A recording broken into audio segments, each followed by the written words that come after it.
Okay friends, to get started on our EGR valve, first we're going to locate it. It's located right on the front of the engine, right here. After you locate it, you want to pay attention to see if there's any debris around the localized area. If there is, use some compressed air, get it out of there.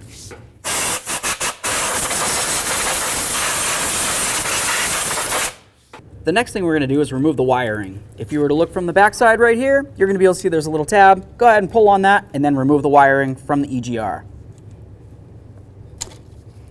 Inspect your wiring. If you see any funny colors, it's corrosion and it needs to be dealt with. This looks great, so let's set it aside. Now that we have the wiring off, let's continue to remove our two mounting bolts. There's one over here, and then one on the lower aspect over here.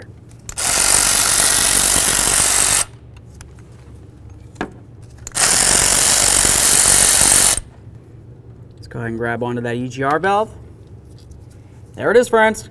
So now you want to pay attention to the mounting area where the EGR valve is supposed to go. Sometimes the gasket will still be stuck on there. Other times it might be potentially stuck on the EGR valve. Either way, make sure it's replaced. Of course, your EGR came with a brand new one. Let's double check that area. Just make sure it looks like it's clean. If it isn't, clean it down. Okay friends, now it's time to install our brand new EGR valve. Let's go ahead and use our new gasket. Start it on there and we'll snug them up. All right, now that we have both of our bolts snugged, let's go ahead and torque them to 89 inch-pounds, and then we're going to continue to torque them to 18 foot-pounds afterward.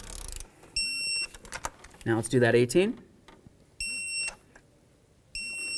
Now let's reconnect in the wire. Make sure you go underneath your cables here. We'll give it a nice click. Make sure it's 100% secured. Okay, now you just want to start up the truck and make sure you don't have a check engine light.